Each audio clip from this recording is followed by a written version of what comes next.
legal que nós vamos abordar esse assunto de hoje sobre ovo doação. Muitas pessoas têm dúvidas, né? E é normal que tenham mesmo, né? E aí, doutor Francisco, eu queria que você falasse um pouquinho de você. Quem é você? Qual a sua formação profissional para a gente? Então, Rogério, eu sou de formação, eu sou ginecologista e obstetra, né? Eu fiz especialização na Espanha, eu fiquei 5 anos na Universidade de Valência, fiquei um bom tempo lá no IVE. Eu fiz 3 pós-graduações lá, fiz pós-graduação em reprodução, fiz embriologia, também mexo também com a parte de laboratório e fiz genética agora ultimamente. Eu estou aqui em Certo. Campos desde 2006, mais ou menos. A gente tem um serviço aqui no Hospital Escola, Álvaro Alvim, da Faculdade de Medicina. Eu Aham. sou o chefe do serviço de reprodução do hospital. Sou também o diretor do Centro de Fertilidade, que está instalado, o laboratório está instalado dentro desse hospital.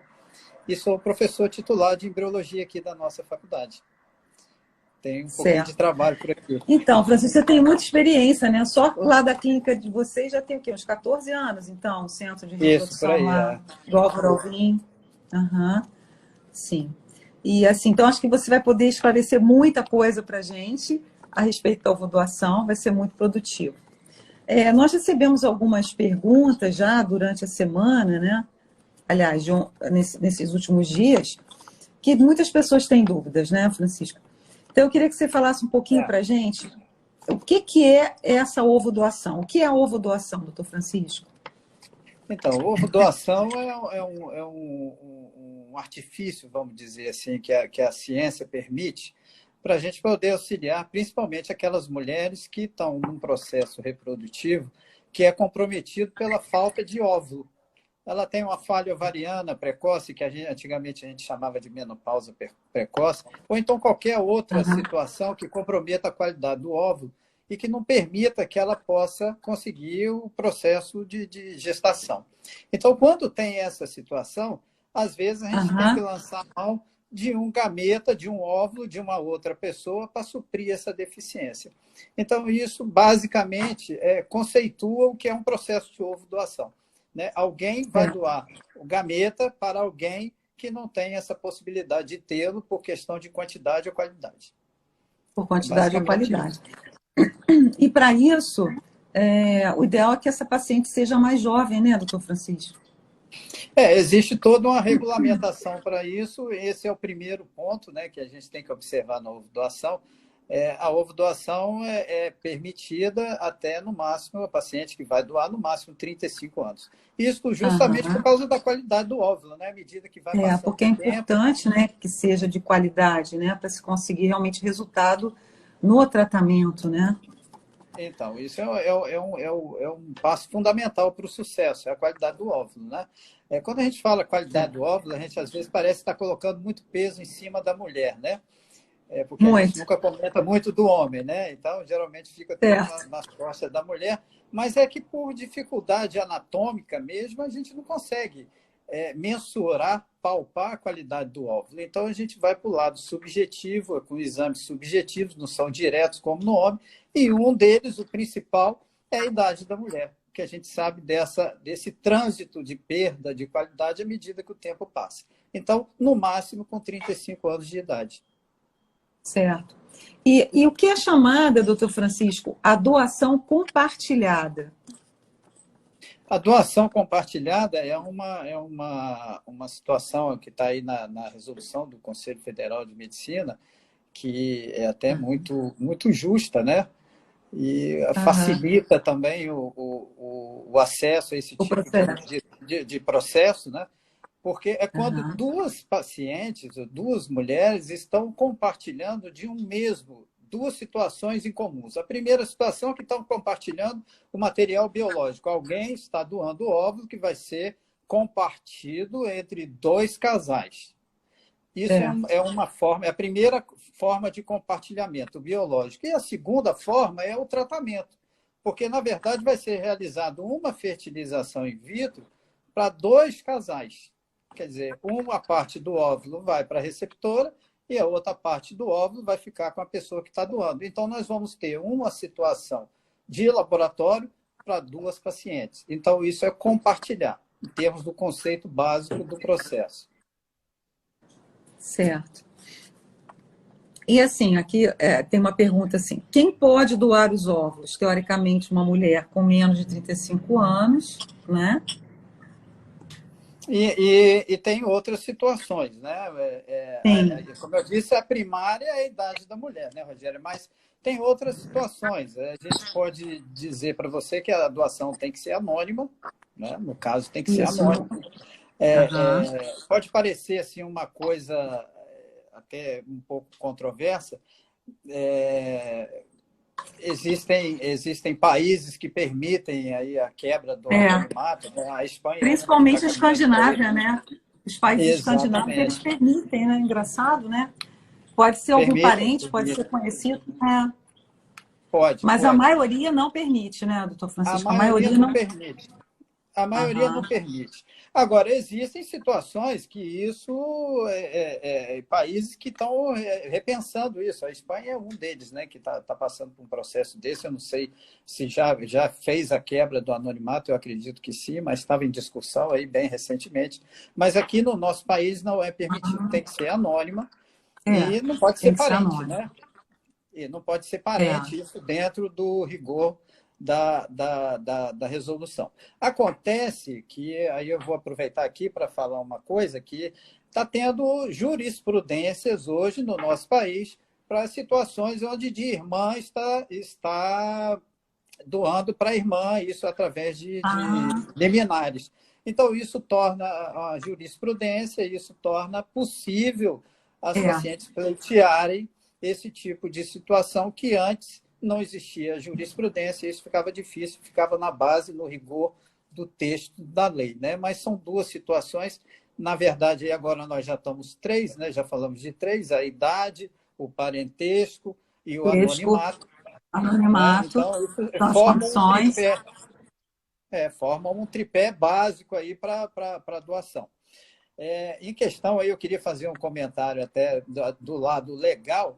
A gente pode Certo. até imaginar, eu estava falando da questão de contrassenso, mas se você for analisar a lei, por exemplo, no sentido estrito jurídico, que eu não sou expert no assunto, mas só vou fazer um Aham. raciocínio aqui, um exercício, a gente, como a doação tem que ser anônima, existe uma situação exclusiva dentro da lei onde a doação pode ser nominal, que é na união, ou união estável ou no casamento, porque esse é um contrato onde se firma o compromisso de doação Aham.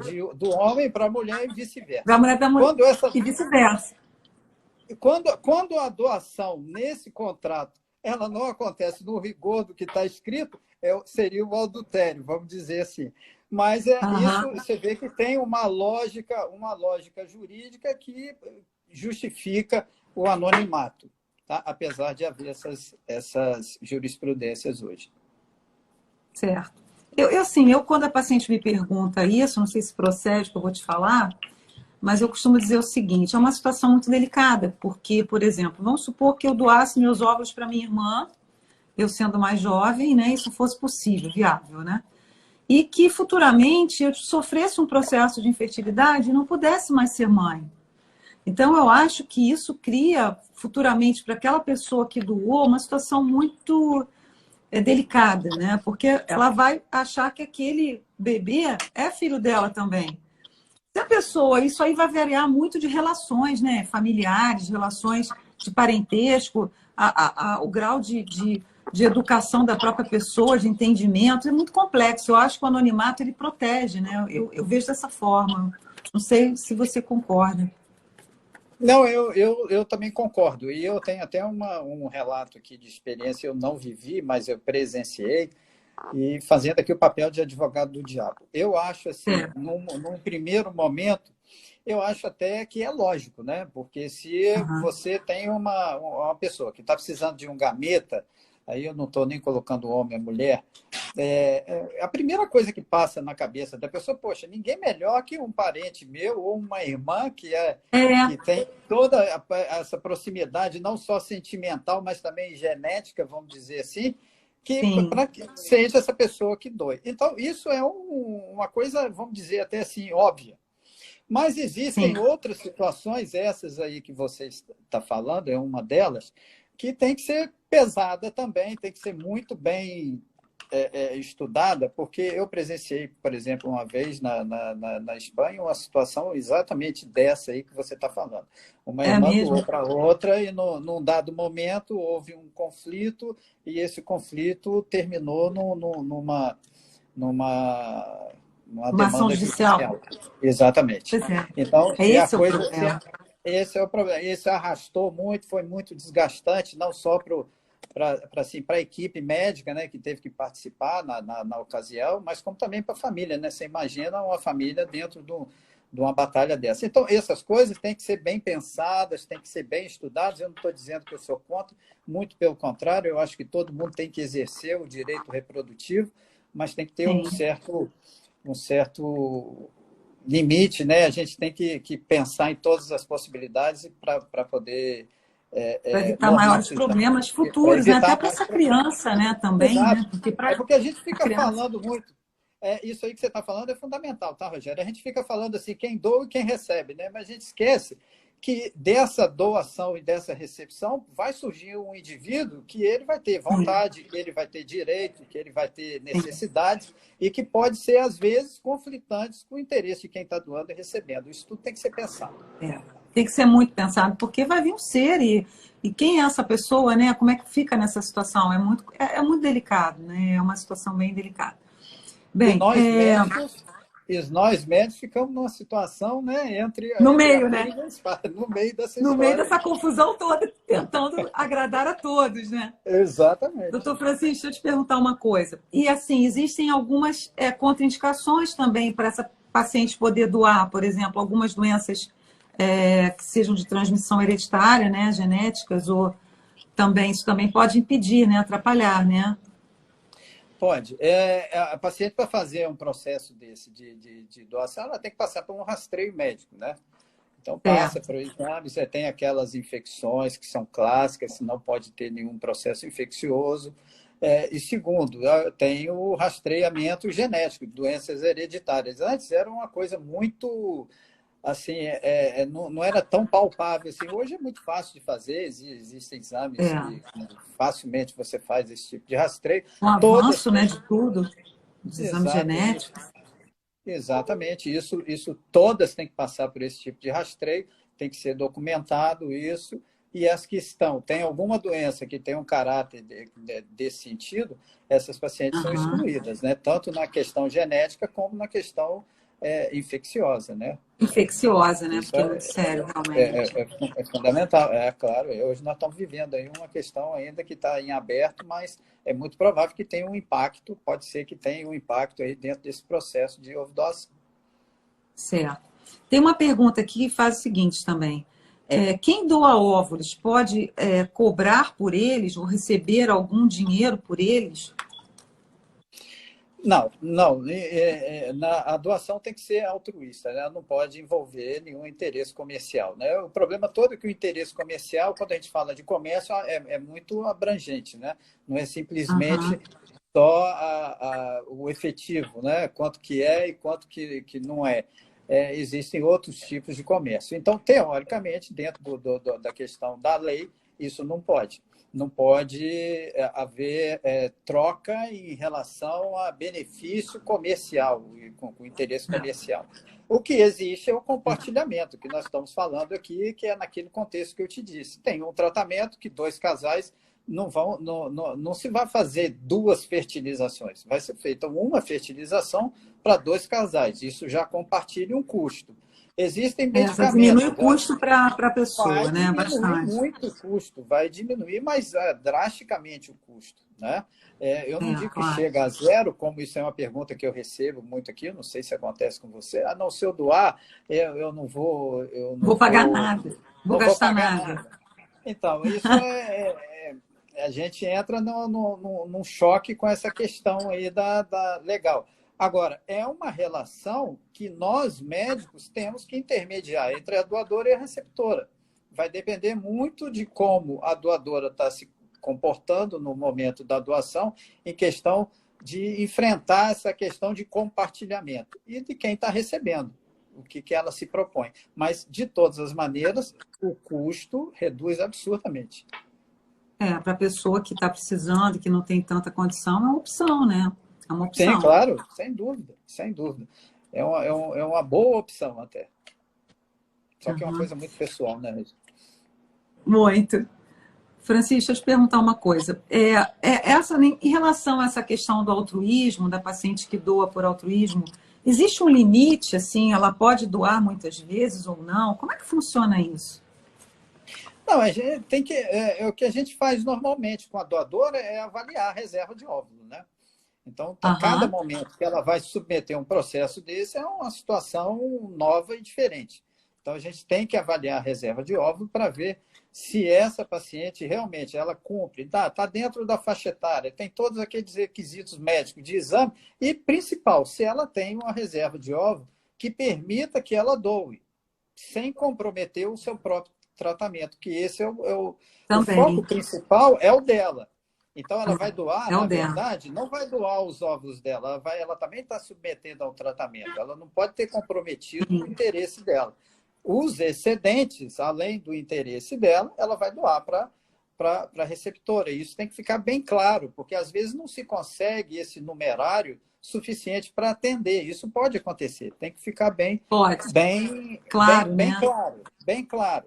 Mas o que ela doa? Ela geralmente doa um percentual que já é pré-determinado em um consentimento. Olha, eu dou 60%, 40%, de forma que não comprometa. Isso é um papel que nós, médicos, somos responsáveis em orientar, de Sim, forma que não sim. comprometa a possibilidade de sucesso dela.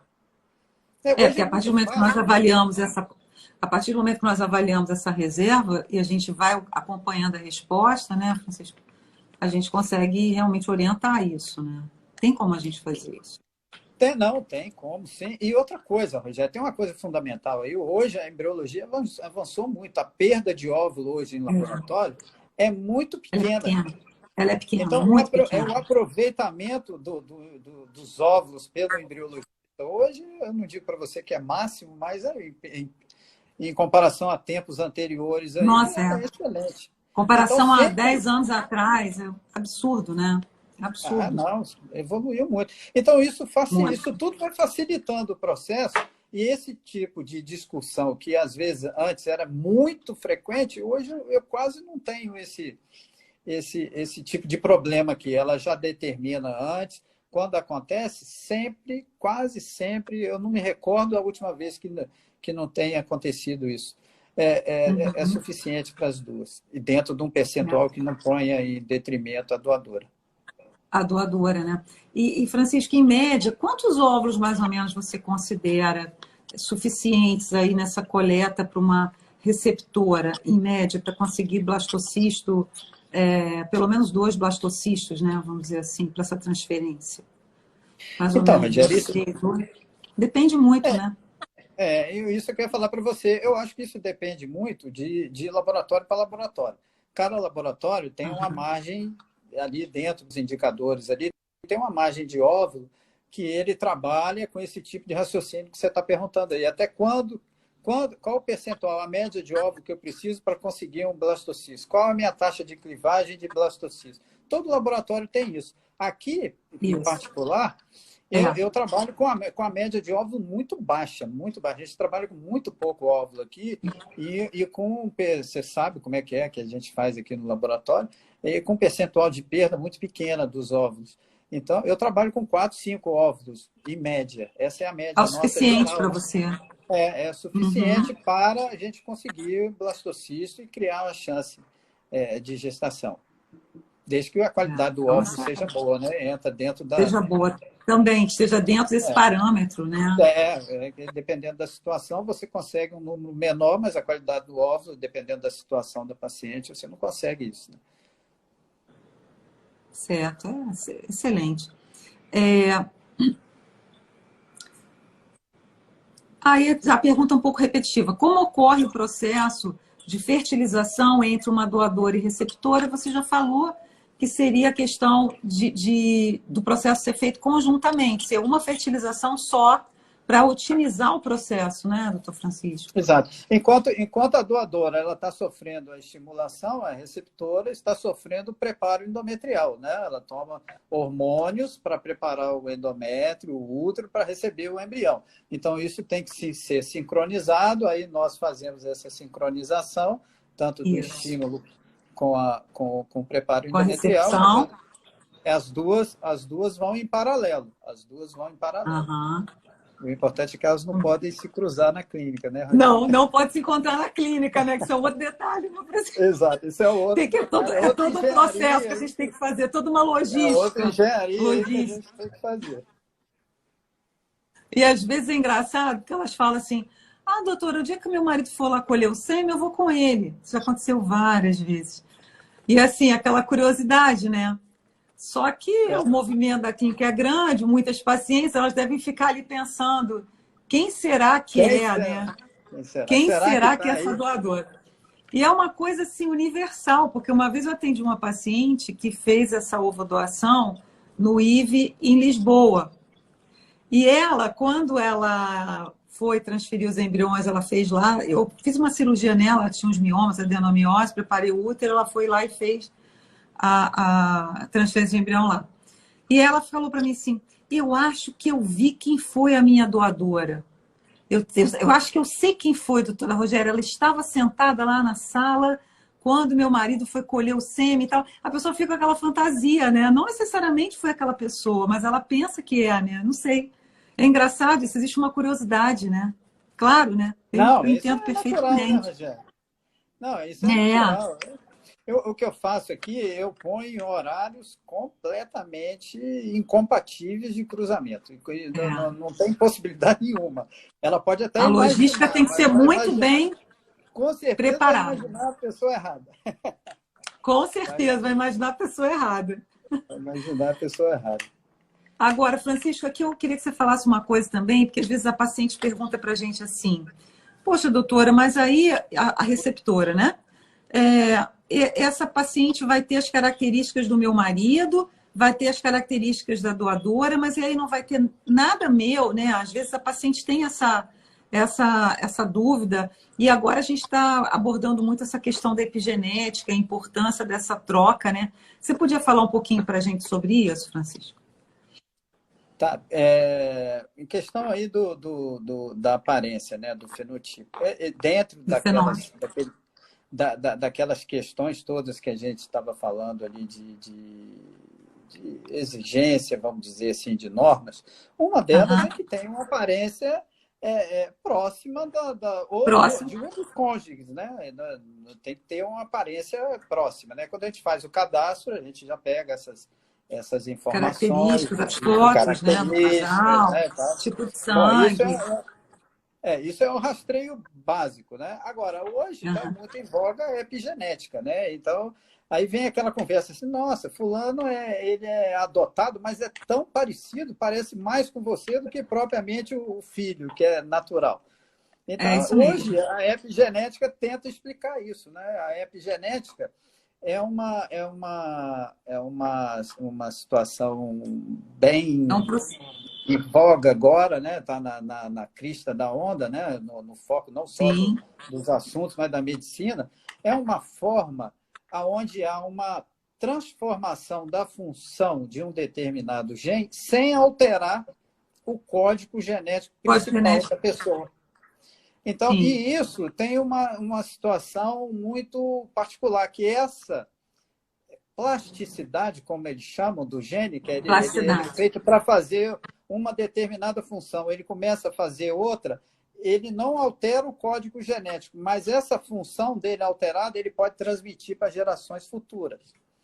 Então, até 5, né, gerações, né? Exatamente. Então, isso é o conceito básico da epigenética. Então, seria mais ou menos assim, se a gente tivesse uma fábrica uma fábrica de chave, um chaveiro, e que toda vez que fosse abrir a porta, ele tivesse que fazer a chave e entregar para alguém abrir a porta. Só que nesse caminho, entre a fábrica e a fechadura, vamos supor que essa pessoa que pegue a chave para levar, ela vá lá e coloque uma massinha no dente da chave, e quando ela entra na fechadura, ela já não abre. Então, uma vez ela abre, outra vez ela não abre. Então, Abre. essa variação de abrir e não abrir a fechadura é que é um fenômeno de epigenética. É a remodelação, né? Essa modelação, né?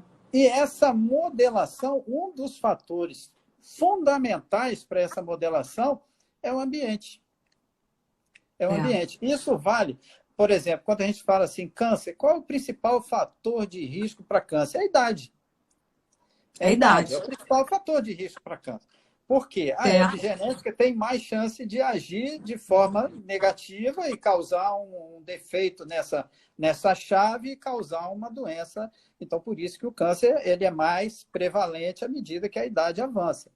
Agora, quando a gente fala aí de reprodução e de plasticidade, os piores momentos da epigenética eles vão acontecer nos primórdios da embriologia, lá no gameta e no início da formação do embrião, porque ali está funcionando. Na implantação, né?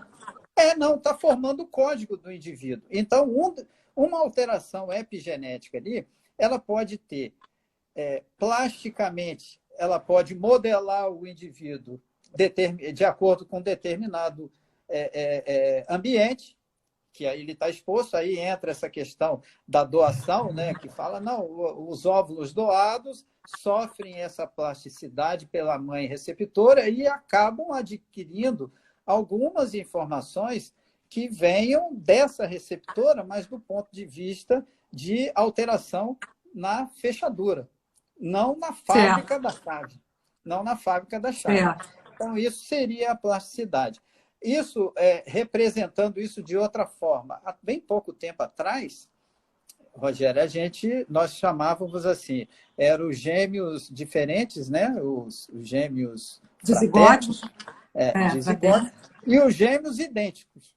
Então, os gêmeos, eles eram idênticos. Então, hoje eu ponho em questão da prova aqui com os alunos, assim, os gêmeos monozigóticos, eles são idênticos? Eles são idênticos no código, mas eles são completamente diferentes na função da chave.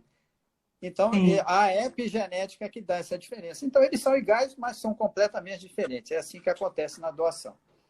Eles são iguais a receptoras, mas completamente diferentes, de acordo com o ambiente igual a receptora. Da receptora. Eu não sei se ficou confuso. E assim, existe uma idade limite para você receber esses embriões, esses óvulos? Essa receptora ela tem que ter uma idade máxima aceitável? De novo, lá para as normas, até 50 anos. Para as normas. 50 anos, né? Até 50 anos. Mas, de novo, existem aquelas situações onde você não tem não cumpre essa norma e você pode fazer essa solicitação para fazer solicitação. Esse tipo de procedimento, isso. Você comunica ao Conselho Regional Federal de Medicina, faz um estudo nessa receptora de saúde no contexto geral, laudos dizendo que ela tem rigidez, que ela não tem nenhum problema médico, que possa aumentar o risco de morbidade dela em função de uma gestação, além daqueles inerentes próprios da idade dela. Então, assim você consegue fazer. Tá? Se a paciente for rígida, né, não tiver hipertensão, diabetes, um paciente que não tem obesidade, não tem uma comorbidade que possa agravar essa gestação, né, teria o alto risco pela própria idade, né, porque já configura a partir de 35 anos a idade para alto risco, vamos dizer assim, né? Mas, sendo rígida, eu acho que tem chance, mesmo tendo mais de 50 anos, ela entrando com essa solicitação, acredito que consiga, né? Sim. Entra com a liminar, igual numa situação não tão enfática aí como a questão das irmãs, mas é um processo de processo de executar muito parecido. Pede uma liminar, justifica, se for o caso pedir a liminar, né, justifica no conselho, laudo médico caracterizando a saúde, sem problema. Sim. Francisco, deixa eu te perguntar uma outra coisa. Por exemplo, isso é uma coisa que às vezes as pacientes elas perguntam. O fato de você, por exemplo, ter um material genético de 3 materiais genéticos diferentes, né? Que seria da doadora, o útero dela e mais o material genético do marido, né? Essa exposição a esse material genético, isso diminui a chance de dar certo essa recepção de embrião ou não? Olha, Rogério, os melhores resultados em reprodução assistida são com óvulos doados. São com óvulos doados. As melhores taxas, falando... Inclusive, eu ia te perguntar qual seria essa taxa aí que você considera, qual a taxa de sucesso, né? Vamos dizer assim. Depende do serviço. Porque o que acontece? Quando você faz uma ovo doação, vamos colocar aí uma situação que foge um pouquinho do trivial.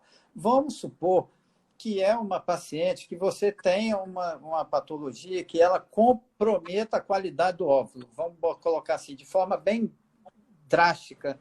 Eu não estou querendo dizer que isso aconteça com todas que têm endometriose, que é o que eu vou usar como exemplo, mas endometriose é uma situação assim, que eu acho que todo mundo entende, que comprometa a qualidade do óvulo.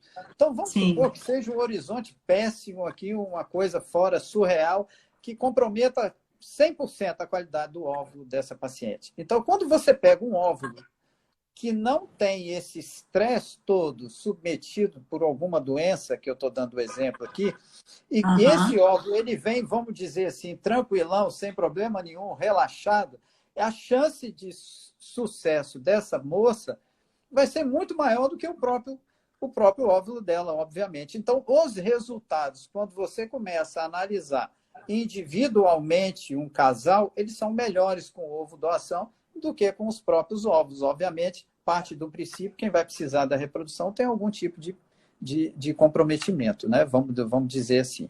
Isso já foi... você conhece muito bem aí o nosso guru, aí, nosso amigo e guru, Carlos Simon. Ele lá na década de 90, lá por 94, 95, ele fez um trabalho exatamente assim, desse tipo aí que eu estou falando para você. Ele pegou mulheres com endometriose e começou a estudar a questão da implantação da endometriose. Então, o que ele fez? Ele usou óvulo da mesma paciente. Essa que eu conheço o trabalho dele. Exato. E depois, quando ele pegou o óvulo de outra paciente e usou na mesma paciente com endometriose, a taxa de gravidez foi lá em cima. Quer dizer, o problema, na verdade, não estava nem tanto no endométrio, estava lá na qualidade do óvulo. Então, os resultados com a ovo doação, dependendo da situação, eles são muito melhores. Com certeza. Isso aí, então, até a orientação que a gente dá é até colocar realmente um blastocisto nessa transferência, né? Não precisa porque mais, a chance né? Porque a chance de gemelar é altíssima, né, Francisco? E aí tem uma coisa, exatamente que eu ia falar com você aí. Uma coisa que a gente tem que pensar é o seguinte: imagina o universo aí de ovo doação. Geralmente, quem está recebendo, ela tem alguma situação dessas aí que nós estamos comentando. Ela tem uma falha ovariana precoce, a menopausa precoce. Vamos supor que esse precoce seja mais ou menos aí próximo aos 40 anos. Vamos dizer assim, vamos colocar esse universo aí para colocar um risco da idade.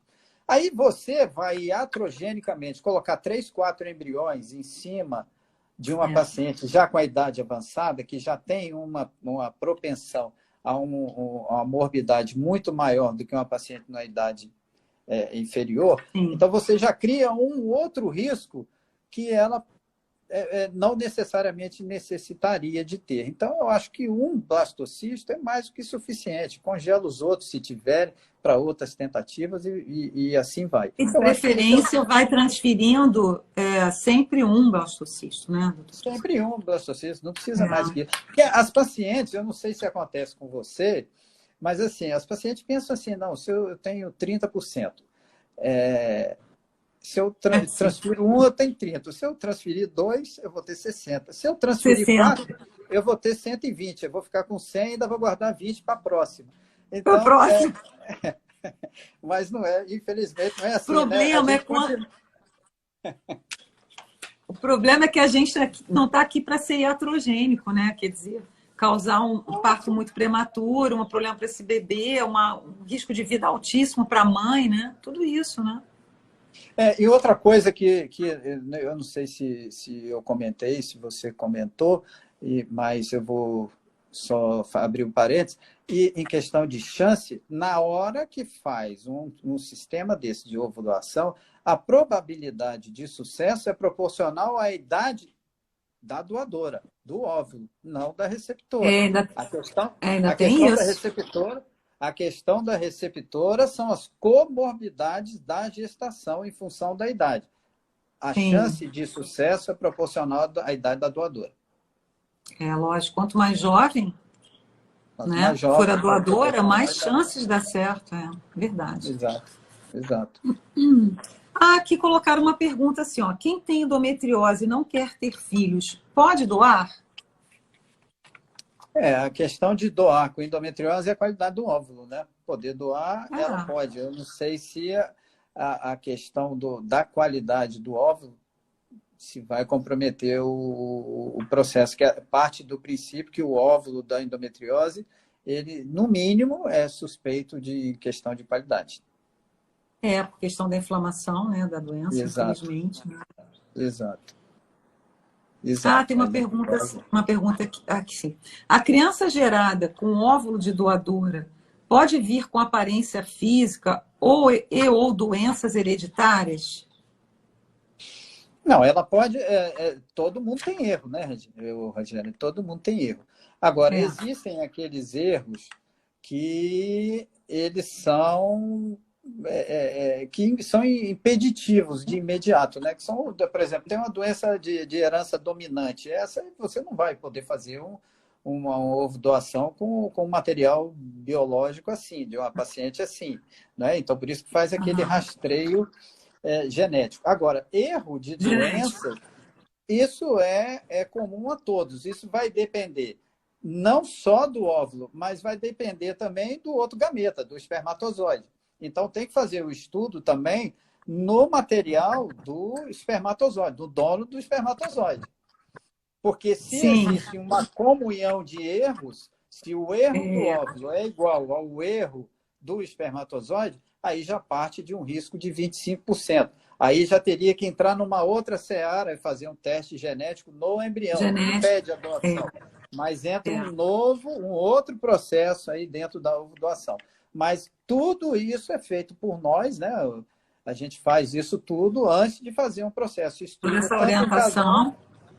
para fazer esse tipo de aconselhamento, né, genético reprodutivo antes, né? A gente não Sim, espera sim. isso em reprodução, a gente não permite isso, né?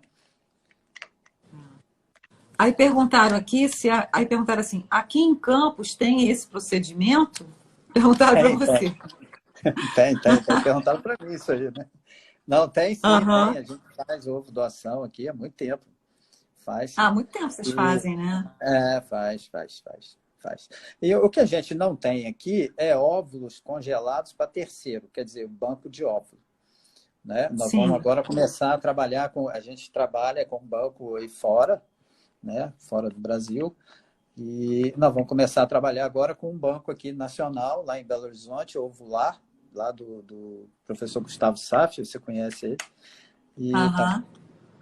já está funcionando o banco de óvulo dele. Nós vamos começar a fazer essa transição aí para usar os óvulos congelados do banco dele. Ele vai armazenar assim para fornecer. Aqui a gente tem óvulo congelado, nesse sentido aí de armazenamento de óvulo, mas só para uso próprio. São pacientes com câncer que querem preservar a fertilidade por questão social, só para isso. Agora, para doação, não. Então, a gente sempre usa óvulo em doação a fresco, que a gente diz assim, dessa forma que nós estamos falando aqui. Do As compartilhamento. duas fazendo compartilhamento, compartilhando um tratamento no mesmo momento, as duas utilizando o mesmo gameta.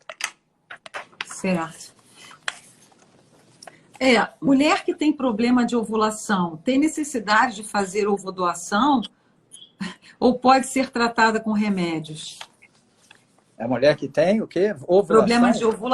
ovulação, ela tem necessidade de passar pela ovodoação ou pode tentar com medicação? Aí tem que ver, não sei, a gravidade do caso dela, né? Aí vê a reserva dela e vê qual é o problema da anovulação dela. Às vezes, geralmente, a anovulação é um problema que a gente corrige fácil, né, Rogério? Se é só esse Sim. o problema, não vejo necessidade, não. Uma coisa que estão falando aqui, que eu acho que nós não comentamos, é o tipo sanguíneo. O tipo sanguíneo É é um isso. dos requisitos para cadastrar e parear, né, uma doadora Poder fazer o receptora. pareamento é o tipo Para sanguíneo, é fazer o importantíssimo, pareamento, né, o né? tipo sanguíneo é importantíssimo, né? Senão, se é muito discrepante, lá na frente isso pode levar até uma quebra de uma suspeita dessa situação e quebrar até o sigilo, né? É, porque nem sempre a pessoa vai contar para o filho, né? Aliás, a Exato. maioria não vai fazer isso, né? Vai ser É, sigiloso mesmo. é. Se bem que ele tem direito de saber depois, né? Tem direito, né? Tem direito. Ele só não tem o direito civil sobre a herança, né? Herança que eu digo aí, biológica em todo sentido. Mas ele pode até querer saber. Dentro, e nós, né? Sempre nós aí no meio, médicos, que temos que ajustar isso. Esses É. documentos têm que ficar armazenados por muito tempo, né? Tem que ficar à disposição. Isso é É por outra coisa, 20 anos, né, burocrática. Francisco? É por Tem que 20 ficar anos. armazenado. Justamente que eu acho, se não me engano, eu acho que com 18 anos, se ele quiser, ele vai e pede a solicitação para saber quem. Ele não pode ter direito sobre. Né? Certo. Depois descobre que a doadora ganhou na loteria, né? Então ele vai querer a herança e não pode. Nossa, que problema, né? Aqui está dizendo o seguinte: toda mulher que consegue ovo doação consegue engravidar? Nem toda, né? Nem Não. toda. Nem toda. A Vai gente tem que ver também a proporcionar. questão do fator masculino, né? Exato, vai depender do contexto. O principal aí vai ser a idade da doadora. Esse é o principal fator de sucesso, como a gente estava falando ali, que é o óvulo. Isso partindo do princípio que o resto está tudo tranquilo, né? Que, igual você está falando, aí não tem problema no sêmen, não tem outro tipo de problema, não tem problema endometrial, que está tudo ok, vai ficar só na idade da doadora. Certo. Mulheres nulíparas podem doar óvulos? Mulheres que nunca tiveram filhos? Isso representa algum risco para elas? Não, poder doar pode. Eu vejo assim a doação de óvulo, Rogério, assim, com uma particularidade só anatômica, porque o homem é muito mais fácil de doar. Né? O problema é que colocaram o ovário da mulher dentro da barriga. Então, para tirar o óvulo, dá um trabalho Tem que ser do danado. lado de fora. Tem que Tem que chamar ser do lado de anestesista, fora, tem que ir para o igual o hospital. Tá? homem. O homem não, o homem já é mais tranquilo. Então, esse é o único senão. Então, todo mundo pode doar, basta querer. Como diz lá a resolução, é altruísta. Então, ela tem que. Esse é o princípio, eu quero doar. E aí é a base de tudo. Ela pode doar. Se vai comprometer a fertilidade dela, isso aí vai depender muito da reserva dela, né, Rogério? Do exame dela, da avaliação da reserva ovariana. Essa avaliação prévia, ela tem que ser muito bem feita, né? Tem Para que ser você muito bem poder ter feita. essa noção, né? Agora, não é o fato que ela vai doar aí os óvulos dela que ela também vai perder 10 anos de fertilidade lá na frente. Também não é assim, né?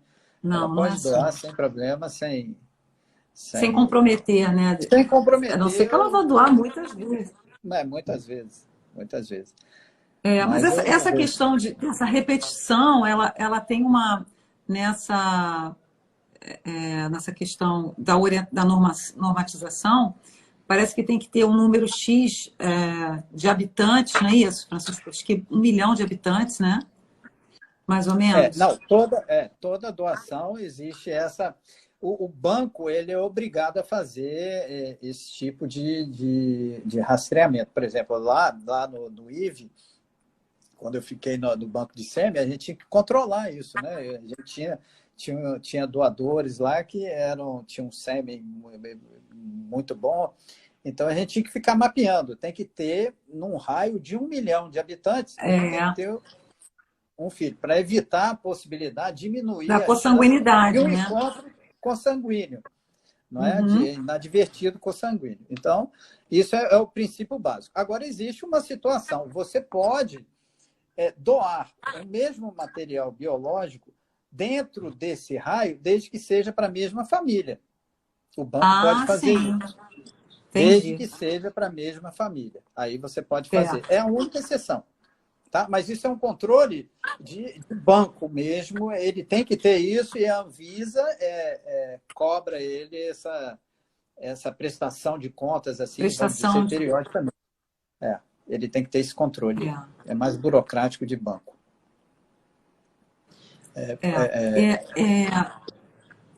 Está perguntando aqui, a mulher que vai receber o óvulo, ela é obrigada a saber a identidade da doadora ou é opcional? Não, ela não pode saber a identidade da doadora, né? Tem que ser Tem que ser anônimo. anônimo. Tem que ser anônimo, ela não pode saber. E eu repito aí que a gente estava falando, Camila, né? Camila, Isso. a gente estava comentando exatamente isso. E isso é um papel aí que o médico ele tem que se virar aí nos 30 para promover o desencontro das duas, que elas vão frequentar o mesmo ambiente. Elas não podem se Não pode se conhecer. encontrar. Não pode se Não, conhecer. não pode. Não Não pode. pode. Tem que evitar isso. Porque essa é uma coisa que eu também acho desagradável. Eu acho que não procede. Agora, Francisco, em relação, por exemplo, ao risco de gemelar, a gente diminui isso quando coloca só um blastocisto, né? Antigamente era mais complicado, porque nós transferíamos mais em mórula, né? Nós não tínhamos tanta... Melhorou muito, né, a qualidade do laboratório, né, nesse sentido. Eu já Nossa, cheguei a gente, era uma transferir. loucura. Eu já cheguei a Como é que é? transferir 5 embriões, a mulher engravidar de 4 e eu ficar feliz da vida. Eu também já tive quadrigêmeos e trigêmeos, né? Tive. E hoje aqui, ó, por exemplo, aqui no nosso serviço, em 14 anos, mais ou menos, eu tenho um trigêmeos.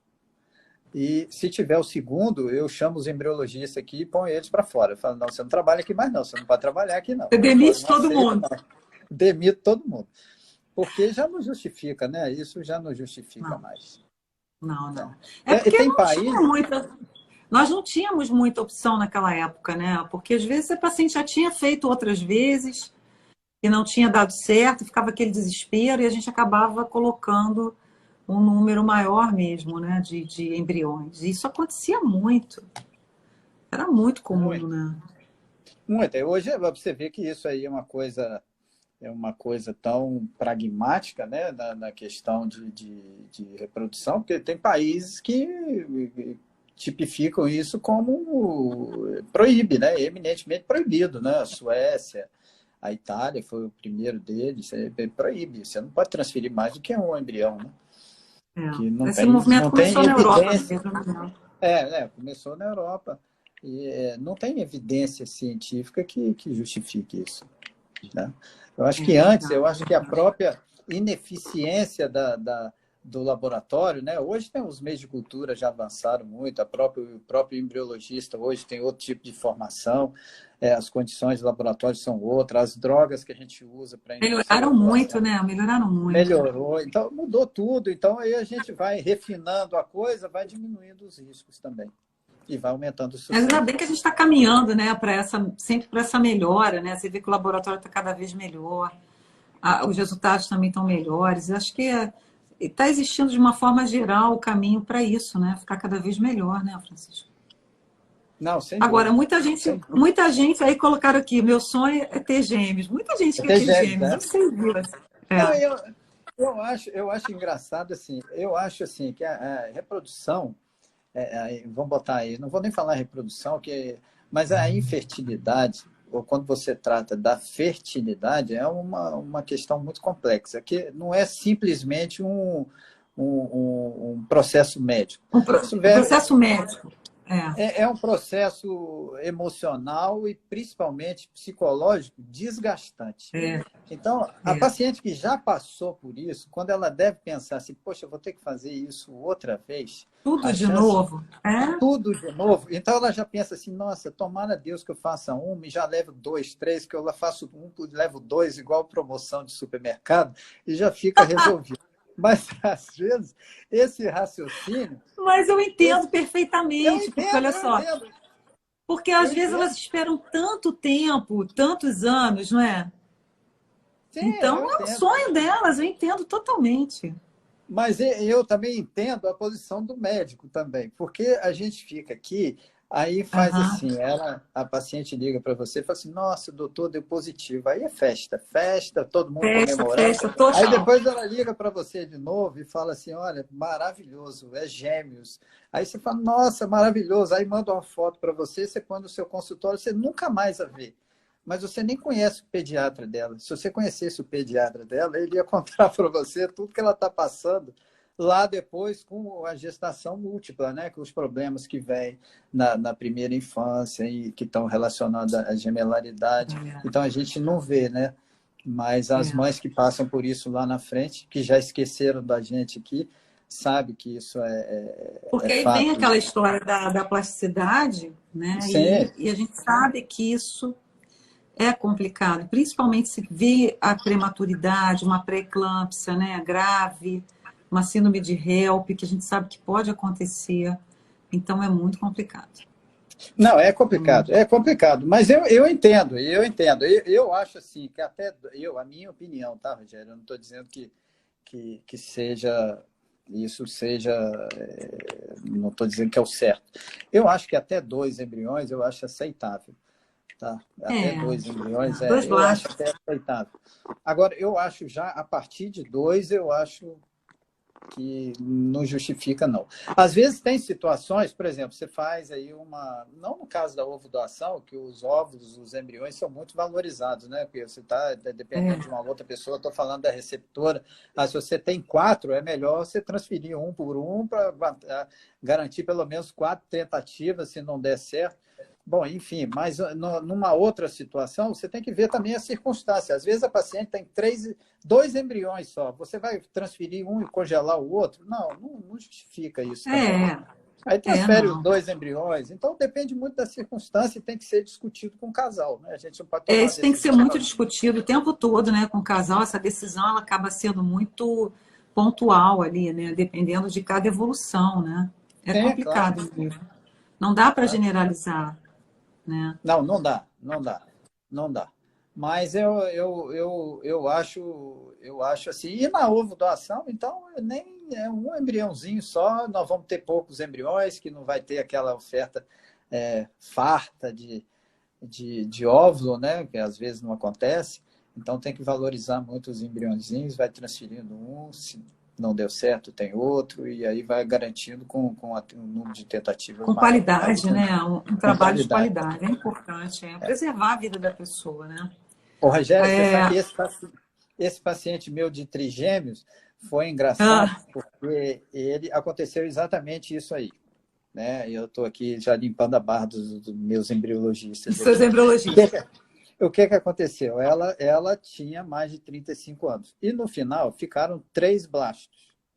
Então Sim. eu propus exatamente isso: transfere um e guarda dois. O marido me chamou e falou assim: não, eu vou transferir os três e ela vai engravidar dos três. Eu falei: rapaz, pensa bem no que você está falando, respira fundo, depois você repete. Ele falou: não, vai engravidar dos três. Aí, bom, transferi e foi. Ela engravidou, ele me ligou e falou assim: ó, tá grávida de três. Fez um ultrassom e grávida de três. Eu falei: ó, parabéns, parabéns, parabéns. Passou um tempo, ele veio trazer as crianças aqui na clínica. Para você ver. Para ver e tal. Nós tiramos foto, as fotos que eu tenho lá na clínica. E eu virei e falei assim: e aí, fulano, como é que tá a vida? Ele falou assim: rapaz, a minha vida já mudou. Eu falei: mudou em quê? Ele falou assim: ó, já começou pelo carro. Eu vendi meu carro, eu comprei na época, eu comprei o C4 Gran Picasso. Tinha acabado de sair o Aham. C4 Gran Picasso. Eu falei assim: ó, comprei um C4 Gran Picasso. Agora eu tenho 7 lugares. Ó. Eu, minha mulher, as 3 crianças e 2 babás. Certinho. É Certinho, o carro certinho. ideal para minha família agora. Então, quer dizer, É eu uma estou dizendo loucura, aí. né? Quer dizer, como é que muda a vida da pessoa? Começa com as coisas mais triviais. Aí. Como é que ele vai manipular esse trajeto aí? Ele já teve que mudar para uma minivan. É uma loucura, é uma loucura. Aconteceu com uma paciente também que eu fiz, isso tem uns 4 anos atrás, ela já tinha feito umas 4 fertilizações aqui no Rio, ela me procurou e eu fiz o tratamento. E na hora de transferir, na época a gente não transferiu em blast, transferiu em mórula ainda. E o marido dela falou assim: não, doutora, coloca 3, porque já fizemos muitas vezes, não deu certo, e eu quero colocar os 3. E ela engravidou de 3 meninas. Trigêmeos. Nossa Senhora. Quando ela foi lá fazer ultrassom, o beta veio altíssimo, né? E aí, quando eu fui fazer o ultrassom dela, eu que fiz o ultrassom, eu dei a notícia, né? Eu falei assim, acho que eu tô vendo 3 sacos gestacionais. Gente, ela quase infartou, coitada. Ela ficou muito nervosa. Ele ficou super feliz, mas ela ficou muito nervosa, paciente. Ela chegou a ficar pálida assim, meu Deus, foi uma loucura. Uma loucura. Não, é. Francisco, deixa eu te Imagina falar, o você tem marido, né? alguma... O marido Fala, fala. também. Imagina o Deixa eu te marido, falar, depois 4 mulheres em casa. coitado, gente. 4, meu Deus do céu. Deixa eu te falar, a Ué, gente agora só tem 1 minuto, a gente está quase acabando. Tem, assim, alguma mensagem que você queira deixar para as pessoas, para os pacientes, que você queira falar, Francisco? não, Rogério, eu só queria deixar uma mensagem de ânimo, que as pessoas que precisarem de ovo doação, que não relutem, que corram atrás dos seus sonhos. Ovo doação, por incrível que pareça, é muito, mas muito frequente. A quantidade, você sabe disso aí, Rogério, deve ser o seu ambiente aí muito mais do que o meu, você está aí na capital. As pacientes vão deixando para engravidar cada vez mais tarde, Mais a tarde. necessidade de doação de óvulo é cada vez maior, e a gente, às vezes, não tem a quantidade de doadoras suficiente, compatível com a quantidade de mulheres que precisam Que receber óvulo. precisam. É Que verdade. precisam. É É difícil. muita gente. É muito difícil. E as pessoas que passam por isso sofrem muito, principalmente as que precisam receber. Então, não desistam, vão atrás e que uma hora vai acontecer. Não tenha dúvida que vai acontecer. Vai realizar o sonho, vai conseguir ter seu Sem dúvida, nenenzinho, seu filhinho, sem dúvida, lindo, sem dúvida. maravilhoso. Sem dúvida, sem dúvida. O importante é que elas não desistam, né? Que elas não desistam. Não, Ainda bem que não. a ciência criou todas essas né, mecanismos para que isso seja resolvido, né? Antigamente elas não podiam fazer nada disso, né, Francisco? E Estavam também a gente fadadas também não realmente a não dava, ter filhos, a maioria delas, né, que não podia. E a própria reprodução não dava muito recurso, né? A gente não tinha como armazenar nada direito, óvulo, então não podia Não, nem pensar em não. congelar. Então, hoje já as coisas estão mais fáceis, mas eu acho que ainda tem que repensar muito essa questão de lei, isso aí que a gente estava falando no começo. O Brasil precisa de uma lei específica para isso, não existe, existem resoluções, Talvez tenha que se a coisa posicionar mais, né, em tem relação que a se isso, né? posicionar, essa Não tem questão do respeito, posicionamento, né? não tem que se posicionar, dizer qual é a regra de forma bem clara, para as pessoas também terem segurança na hora de doar, né? Você vê quantas coisas que nós falamos aqui, apesar de ter resoluções, são É. resoluções, mas eu não sei, a pessoa pode até ficar um pouco insegura, mas quando você tem uma lei, um posicionamento jurídico sobre isso, as coisas ficam tudo mais fáceis, né, e mais claras. Certo. Então,